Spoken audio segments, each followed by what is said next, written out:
ही भाजी तुम्ही भाकरी बरोबर बऱ्यापैकी म्हणजे खाली तर खूपच चांगली लागते. चपातीपेक्षा मध्ये खाण्यात खूपच मजा आहे. ज्वारीची भाकरी करायची आणि खायची.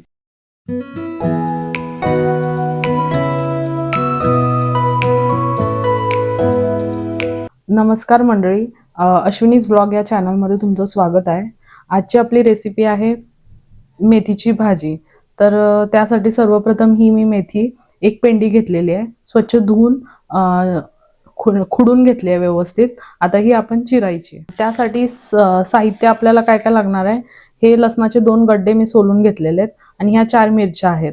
या 4 मिरच्या पण बारीक चिरून घ्यायच्या आहेत आणि शेंगदाण्याचं कूट लागणार आहे. ते आपण बघूयात रेसिपीमध्ये. तर तुम्ही बघू शकताय मी हे अशा प्रकारे बारीक अशी चिरून घेतलेली आहे. आता आपण आपल्या रेसिपीला सुरुवात करूया. तुम्ही बघू शकताय ही कढई तापलेली आहे. आता मी याच्यामध्ये आपण आता 2 चमचे तेल घ्यायचं आहे. तुम्ही बघू शकता तेल तापलेलं आहे. आता याच्यामध्ये आपण या मिरच्या अगोदर घालायच्या आहेत. आम्ही अशा बारीक चिरून घेतल्यात मिरच्या. आता ह्या मिरच्या यात घालायच्या आहेत अशा प्रकारे. आणि हा लसूण पण त्यातच घालायचा. सगळं एक सोबत. लसूण मी चेचून घेतलेलं आहे. हे असं व्यवस्थित हलवून घ्यायचं आहे. व्यवस्थित भाजायचं आहे तेलामध्ये. पालेभाज्यांमध्ये जेवढा लसूण घालेल तेवढा त्या चवीला लागतं. तिखट बऱ्यापैकी घालायचंच नसतं. इथे मी लसणाचा वापर भरपूर केला. अशा प्रकारे व्यवस्थित भाजायचं. जरासा लसूण लाल होईपर्यंत भाजायचं. मिरची पण भाजून घेतली पाहिजे चांगली, म्हणजे जरा तिखटपणा येतोय. आता आपला लसूण आणि मिरची व्यवस्थित भाजली गेली आहे बघा. आता याच्यामध्ये आपण चिरून घेतलेली मेथी ही घालून घ्यायची आहे सगळी अशी हळूहळू घालू.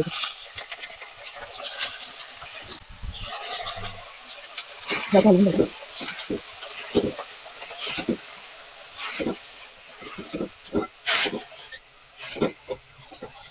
बघा लगेच कशी मऊ पडली.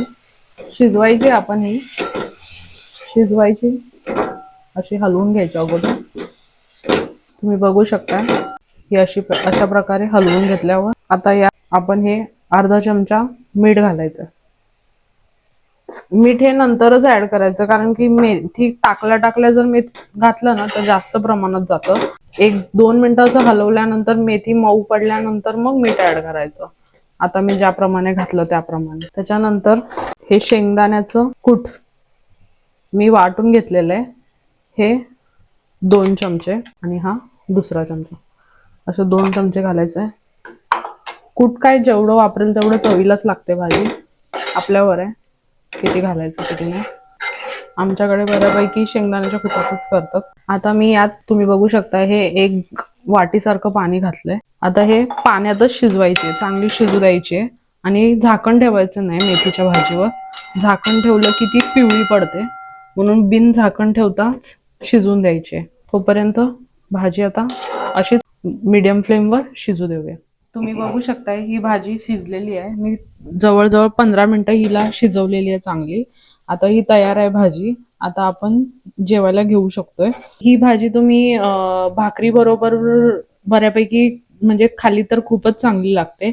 चपातीपेक्षा मध्ये खाण्यात खूपच मजा आहे. ज्वारीची भाकरी करायची आणि खायची.